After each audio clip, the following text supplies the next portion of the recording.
नमस्कार दोस्तों, मैं मनीष कुमार भोज आप सभी लोगों का अपने YouTube channel Uttarakhand online classes में तहे दिल से हार्दिक स्वागत करता हूं। दोस्तों, मैं आज आपके समक्ष एक नई श्रृंखला की शुरुआत करने जा रहा हूं, जो अपर PCS और राज्य में जितने भी अन्य परीक्षाएं हैं उनके लिए ये बहुत ज़्यादा हेल्पफुल रहेगी। दोस्तों, जो आज की जो श्रृंखला मैं प्रारंभ करने जा रहा हूँ वो उत्तराखंड का मध्यकालीन इतिहास से संबंधित ये श्रृंखला रहेगी, क्योंकि इस श्रृंखला से बहुत ढेर सारे क्वेश्चन आपके एग्जाम में पूछे जाएंगे। आइए शुरुआत करते हैं। आज का टॉपिक मध्यकाल, उत्तराखंड का मध्यकाल के बारे में हम बात करेंगे।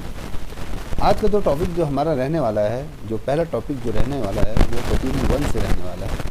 कत्यूरी शासक या कत्यूरी वंश या कार्तिकेयपुर या जिस नाम से इसे जाना जाता है, इसके बारे में जानेंगे। जो ये नोट्स आपके समक्ष दिख रहे हैं, यदि आपको ये नोट्स PDF फाइल के रूप में चाहिए होंगे तो आप मुझे मेरे WhatsApp ग्रुपों से जुड़कर इन PDF फाइलों का अध्ययन कर सकते हैं। मैं आपको निःशुल्क रूप में ये PDF उपलब्ध करा दूंगा। और जो बच्चे नए हैं इस चैनल में, कृपया कर इस चैनल को सब्सक्राइब करें और साथ ही अपने दोस्तों को शेयर करें। यदि आप YouTube के माध्यम से भी मुझसे इन PDF फाइलों को यदि आपको चाहिए तो मुझे कमेंट सेक्शन में जाकर कमेंट कर सकते हैं, तो मैं आपको ये उपलब्ध करा दूंगा। आइए शुरुआत करते हैं, ज़्यादा समय व्यर्थ न करते हुए। मध्यकालीन उत्तराखंड का इतिहास के बारे में हम समझेंगे, जिसके अंदर जो आज का जो हमारा टॉपिक रहेगा वो कत्यूरी शासक रहेंगे। दोस्तों, ये कत्यूरी शासक समझने से पूर्व हमें कार्तिकेयपुर या जिसे हम कत्यूरी राजवंश कहते हैं उसे समझना हमारे लिए बहुत ज़रूरी होगा। थोड़ा मैं इसके इतिहास में आपको ले जाना चाहूँगा, आप मेरे साथ इसके साथ नोट्स बनाते हुए चलिएगा।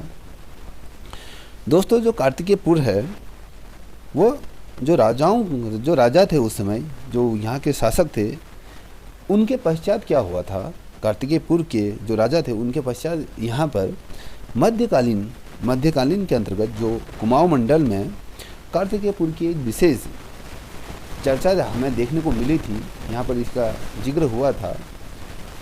यदि मैं कहूँ कदाचित जो राजवंश था जिसका मूल नाम कार्तिकेय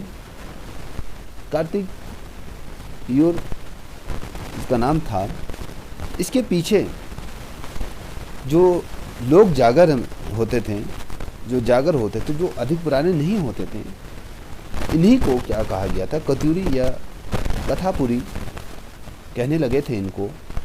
यदि हम इतिहास के स्रोतों की बात करें तो दोस्तों, उसमें स्थानीय जो लोक गाथाएं हैं या लोक कलाएं हैं या लोक जागर हैं, जो मौखिक रूप से, यदि मैं कहूँ जो मौखिक रूप से प्रचलित थे या हैं, जो आगे चलकर ये धीरे धीरे जब आगे बढ़े तो ये कत्यूरियों के रूप में ये कमज़ोर पड़ने लगे थे और इनका जो शासन था वो छिन्न भिन्न होना शुरू हो गया। जब इनका शासन छिन्न भिन्न हो गया तो इस समय जो वहाँ के जो राजवंश का जो अंतिम जो राजा था, जिसे वीरदेव या वीरम कहा जाता था,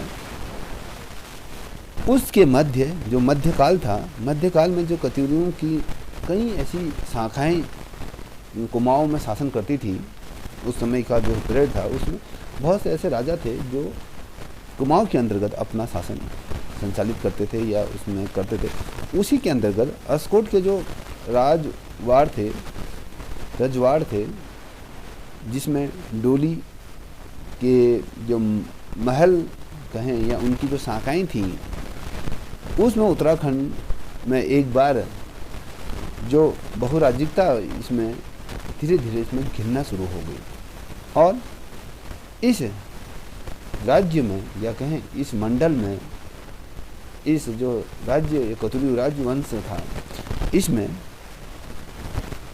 बाहरी आगमन होना प्रारंभ हो गया। दोस्तों हमें ये समझना होगा, हमें पूर्व से ये जो चीज़ें मैं बता रहा हूँ इसको आपको कहानी के रूप में याद करना होगा।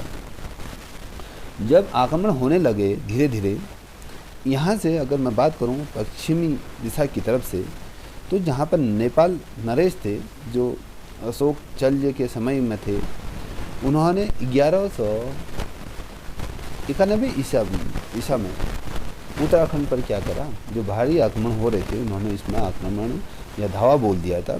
यदि मैं बात करूं दोस्तों, जो उत्तराखंड का जो अधिकांश भाग था उन्होंने अपने अधीन कर लिया, और जो पश्चिमी नेपाल थे से ही क्या हुआ, आकांता या काचल जो देव थे ने भी क्या करा, कुमाऊं में धीरे धीरे आक्रमण करना प्रारंभ कर दिया और आक्रमण किया। और उसी समय सत्ता भी क्या था, अधिक समय नहीं लगा उन्हें इस सत्ता को घेरने में। तो दोस्तों यदि मैं कत्यूरी राजवंश की बात करूं तो इसकी जो जानकारी है वो स्थानीय लोक भाषा में, इसको लोक गाथाओं में इसको चर्चा की गई है, जैसे लोक कला या लोक गाथा या जागर इत्यादि में इसका वर्णन आपको देखने को मिलेगा। और जो कार्तिकेय पुर है उसको कत्यूरियों का शासन भी कहा जाता था, या जो लोक गाथाएँ थी उसके अंतर्गत कत्यूरियों का वंश भी था। ठीक है। और ये जब भारी आक्रमण होने लगा तो ये छिन्न भिन्न होना प्रारंभ हो गया। जो अस्थि देव थे, जो कत्यूरी राजवंश के में जो अस्थि देव जो राजवंश की क्या थी, यहाँ पर स्थापना की गई थी, और जो इसकी राजधानी जो बनाई गई थी वो जो थी मठ को इन्होंने अपनी राजधानी बनाई गई थी। कभी क्वेश्चन आता है, अस्थि देव जो राजवंश की जो स्थापना हुई थी वो कहाँ पर हुई थी और इसकी राजधानी कहाँ बनाई गई थी। तो ये जो क्वेश्चन आता है, जो राजधानी के बारे में बात करते हैं, तो ये जोशीमठ के अंतर्गत इसे इनकी राजधानी बनाई गई थी। जो रण चूलाकोट इसका क्या था, उपकेंद्र था। और यदि मैं बात करूं जो कत्यूरी राजवंश है उनका जो अंतिम शासक की यदि मैं बात करूं, कभी क्वेश्चन आ जाता है कत्यूरी वंश का अंतिम शासक कौन था, तो वो बलदेव इसका अंतिम राजा था। और ये एक प्रकार से एक अत्याचारी शासक के रूप में ये रहा। और जब इस कत्यूरी राजवंश की यदि हम बात करें, उसमें जागरों में जब जागर लगती हैं, जो कुमाऊं क्षेत्र में जब जागरों में इसे बीरम देव के रूप में इसे जाना गया है, या बीरम देव के नाम से इसे संबोधित किया गया है।